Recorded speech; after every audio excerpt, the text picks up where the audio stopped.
একই রকম চিকেন খেতে খেতে বোর হয়ে গেছেন, আবার চিকেন ছাড়া থাকতেও পারছেন না? তাহলে আজকে 5 মিনিটেই একটা অন্যরকম স্বাদের চিকেন ট্রাই করা যাক। খুব কম তেল দিয়ে একবারে অন্যরকম স্বাদের ঘরোয়া উপকরণ দিয়ে খুব চটজলদি 5 থেকে 10 মিনিটে খুব সহজ একটা চিকেনের রেসিপি, যা একবার খেলেই আপনাদের বারবার খেতে ইচ্ছে করবে। আর আপনারা ইজিলি এটা ঘরে বানিয়েও ফেলতে পারবেন। শিল্পতে আপনাদের স্বাগত জানাই। আজকে আমাদের রেসিপিতে থাকছে চিকেন চেতিনার। এটা বানানো খুবই ইজি, দেখতে খুব সুন্দর লাগে, আবার খেতেও হয় খুবই সুন্দর। তাহলে চলুন আজকে বানিয়ে ফেলা যাক। আমি প্রথমে চিকেনটাকে একটু ম্যারিনেট করে নিয়েছি। এর জন্য আমি নিয়েছি 1 চা চামচ আদা রসুনের পেস্ট আর 1 চামচ ভিনেগার।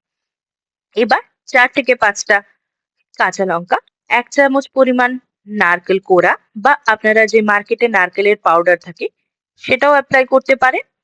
নিয়েছি 4টে পরিমাণ শুকনো লঙ্কা আর 3টে মাঝারি সাইজের পেঁয়াজ আর কিছুটা পরিমাণ কারি পাতা। এই দিয়ে তৈরি হবে আজকে চিকেন চেত্তেনারি। খেয়ে অবশ্যই জানাবেন কিন্তু খেতে আপনাদের কেমন লাগলো।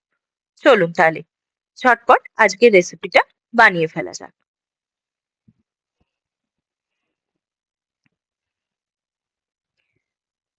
এবার আমরা এখানে একটা পেস্ট তৈরি করে নেব। তার জন্য শুকনো খোলায় কিছুটা পরিমাণ দিয়ে দেবো 1 চামচ পরিমাণ গোলমরিচ। কড়াইতে কোনো তেল ব্যবহার করিনি।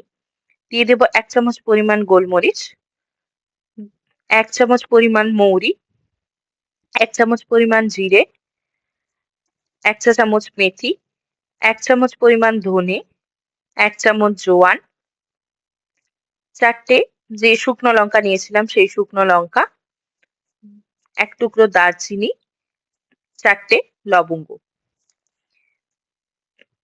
ব্যাস, এগুলোকে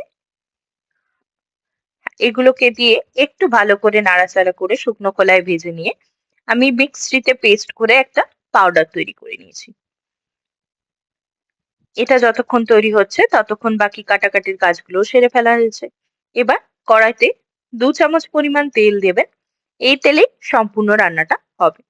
তেলের মধ্যে আমি একটু নুন দিয়ে আগে থেকে যে পেঁয়াজগুলো কেটে রেখেছিলাম সেই পেঁয়াজগুলো আমি এখানে ভাজা ভাজা করে নেব। পেঁয়াজের মধ্যে থেকে কাঁচা ভাবটা চলে গেলে, পেঁয়াজটা একটু হালকা ভাজা হয়ে গেলে এর মধ্যে আমি অ্যাড করে দেবো আগে থেকে রাখা কারি পাতাগুলো। আচ্ছা, আমার চ্যানেলটা যদি ভালো লাগে থাকে এরকম চটজলদি রান্না পাওয়ার জন্য রিকোয়েস্ট করবো আপনাদের আমার চ্যানেলটাকে একটু সাবস্ক্রাইব করে দেবেন আর আমার ভিডিওগুলো একটু লাইক কমেন্ট শেয়ার করে দেবেন। এবার চিকেনটা দিয়ে একটু নাড়াচাড়া করে গ্যাসের ফ্লেমটাকে হাই করে আমরা একটু ঢাকা দিয়ে কষিয়ে নেব। এই পরিমাণে একটু নুন আপনারা অ্যাড করে দেবেন, তাহলে চিকেনের ভেতর পর্যন্ত নুনটা চলে যায়। এবার এটাকে ভালো করে একটু কষানো হয়ে গেলে, চিকেন থেকে জলটা পুরোপুরি শুকিয়ে গেলে তারপর এর মধ্যে আগে থেকে যে নারকেলের কোড়াটা আমরা রেডি করে রেখেছিলাম আর যে মিক্সিতে পাউডারটা রেডি করেছিলাম দুটো একসাথে মিশিয়ে একটু ভালো করে কষিয়ে নিতে হবে। দেখতেই পাচ্ছেন পুরো ভাজা ভাজা হয়ে গেছে। গ্যাসের ফ্লেমটা কিন্তু মিডিয়াম রাখবেন। এবার মিক্সি ধোয়া জলটা দিয়ে তার পর কিছুটা পরিমাণ জল এর মধ্যে অ্যাড করে দেব।